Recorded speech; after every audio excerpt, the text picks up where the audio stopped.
આજ હું આ જગ્યા ઉપર બેઠો ને આજ મારા સમાજ માટે મારે નીકળી જવાનું છે તો સમાજ માટે કોઈ પણ કાર્ય કરવું હોય તો બિંદાસ આપણે કરી નાખીશું. અને હા, મેં તમને કીધું કે ઉશ્કેરાવાનું નથી, પણ જો રૂપાલા જીતે ઈવીએમમાં કંઈ થાય તો તમતાર હું તમને કહેવા નહીં જોઉં બોલો અમારો સમાજની સાથે બહુ જય માતાજી, જય માતા. હું મારા વાણીને વિરામ આપું છું.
માતાજી, પુરુષોત્તમ રૂપાલાએ જે ક્ષત્રિય સમાજની દીકરીઓ વિશે ટિપ્પણી કરી હતી તે બાબતનો હું પૂરો વિરોધ કરું છું અને એ માટે હું હારીજ શહેર યુવા મોરચા ઉપપ્રમુખ તરીકે રાજીનામું આપું છું. જય માતાજી. હું ધર્મવીરસિંહ ગોહિલ, ગોહિલવાડ રાજપૂત સમાજમાં ઉપપ્રમુખની જવાબદારી છે. આ સાથે આજે અમે અહીંયા બધા ભેગા થયા છીએ. ભાવનગર શહેરના ક્ષત્રિયો ભેગા થયા છીએ.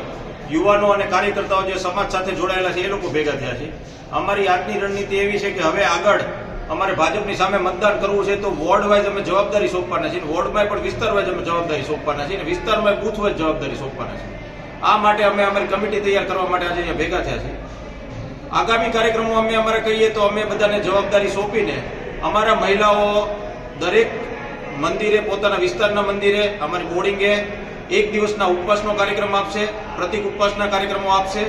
આ સાથે ભાઈઓ સિટીમાં, ભાવનગર શહેરમાં મ્યુનિસિપાલિટીની મહાનગરપાલિકાના વોર્ડ વાઇઝ એ લોકો ગ્રુપ મિટિંગ લેશે અને ભાવનગરના ગામડે ગામડે, તાલુકે ગામડે બધી જ જગ્યાએ અમે ગ્રામસભા યોજશું અને ત્યાં સૌને સમજાવશું શા માટે અમારી હારે રહે અને અમે શા માટે ભાજપની સામે છે.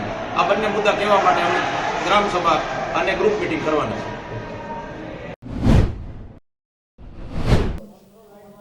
આજે જે સંમેલન કરવામાં આવ્યું છે, આ સંમેલનનો મુખ્ય હેતુ શું છે અને હજી તમારી માગણી શું છે? અમારી હવે તો બીજી કોઈ માંગણી ન હોય, કારણ કે અત્યાર સુધી તો અમે એક માંગણી કરી હતી કે ભાઈ પરસોત્તમ રૂપાલાની ટિકિટ રદ કરો, જે સરકારે સ્વીકારી નહીં. એક વ્યક્તિ માટે ભાજપ સરકાર એક આખા પક્ષને અલગ કરે છે, એક આખા સમાજને બાકાત કરે છે. અમારી માંગણી સ્વીકારવામાં આવી નથી, પરસોત્તમ રૂપાલાની ટિકિટ રદ કરવામાં આવેલ નથી. અમારી અત્યારે એક જ લડત છે કે 26 બેઠક ઉપર અમે ભાજપને હરાવીએ અને રાજકોટની અંદર તો ખાસ કે પરસોત્તમ રૂપાલાને હરાવીએ. આ જ અમારો મકસદ છે. અત્યારે આગામી રીતના કઈ રીતે લડત આપવામાં આવશે? આગામી રણનીતિમાં તો અમારે એક જ છે કે ભાઈ અમારો મત એ જ અમારું શસ્ત્ર છે. અમે વધારે પ્રમાણમાં અમારો સમાજનું વોટિંગ થાય તેમજ અમારી સાથે અન્ય સમાજ જોડાય એ રીતે અમે વોટિંગ કરી અને આ લોકોને હરાવીએ અને આ જે તાનાશાહી સરકાર છે એને હટાવવાની અમે પૂરેપૂરી લડત આપીશું. ખાસ કરીને મોરબી જિલ્લામાં પરસોત્તમ રૂપાલા સાહેબ ભાજપના આગેવાનો કે નેતા હોય છે, એની સભા રેલીઓ થતી હોય છે, એમાં કઈ રીતે વિરોધ કરવામાં? આપણા દેશની અંદર કાયદાકીય રીતે તો આપણે વિરોધ કરી શકીએ છીએ. એની અંદર પણ આ પ્રશાસન એવું કરી રહી છે કે અમને નજરકેદ રાખવામાં આવે, અમારી ધરપકડ કરીને બેસાડી દેવામાં આવે. અમે કંઈ કરીએ પહેલાં તો આ લોકો પોલીસ તંત્રનો આટલો સહારો લે છે આ સરકાર, પરંતુ આ સ્વયંભૂ લડાઈ છે, કોઈ મારી કે કોઈ બીજા અન્ય વ્યક્તિની નથી. એક ક્ષત્રિય સમાજ જાગી ગયેલો છે, જાગૃત સમાજ છે અને આ સ્વયંભૂ લડાઈની અંદર જ્યારે પણ સભા થશે, પછી મોરબી હોય કે રાજકોટ હોય કે ગુજરાતમાં ક્યાંય પણ ભાજપની સભા થશે ત્યાં વિરોધ થવાનો જ છે. અને તમારા દ્વારા એક ચેતવણી પણ આપવામાં આવી છે કે જો આટલા પ્રયાસો બાદ પણ રૂપાલા જીતી જાય તો પ્રથમ ઘા તમારો હશે, તે શું વાત છે? એ વાત એવી છે કે ભાઈ અત્યાર સુધી અમે ગાંધી ચિંધ્યા માર્ગે ચાલી છીએ. અમે સમાજને અવરી દિશામાં લઈ જવા માંગતા નથી. કાયદાકીય લડત અમે લોકો આપી રહ્યા છીએ સરકાર સામે અને જે કાયદાકીય દ્રષ્ટિમાં થતું હોય તે અમે આમ કરીશું. પરંતુ કોઈ રીતે જો આ જીતી જશે અને ખોટી રીતે, એટલે કે બધા લોકો જાણો છો, આપ બધા જાણો છો કે ઈવીએમમાં સેટિંગ હોય છે આ લોકોનું, અને આવી રીતે કોઈ ધોખાગીરીથી કરી લેશે તો મારે અત્યારે આપની સમક્ષ કહેવાની જરૂર નથી. પણ હા, હજી એટલું જરૂર કહીશ કે રૂપાલાની સાથે જે કાંઈ થશે તે સર્વપ્રથમ કરવાવાળો હું વ્યક્તિ છું. અને આપના દ્વારા જે રથનું પણ ગુજરાતભરની અંદર જે શરૂઆત થવાની એના વિશે આપ શું કહેશો? હા, રથમાં એવું છે કે અમારો એક રથ નીકળશે, ધર્મ રથ, કે જે બધા ગામડાની અંદર જશે મોરબી જિલ્લામાં. અને ગામડે ગામડે જો ક્ષત્રિય સમાજ તો આખો સાથે છે, અમારે બધા સાથે લડીને યુદ્ધ, અન્ય સમાજ પણ અમારી સાથે જોડાય એ રીતે આ ધર્મરથ નીકળશે. અન્ય જ્ઞાતિને પણ અમે જોડીશું અને કાયદાકીય રીતે અમે ભાજપને હરાવીશું.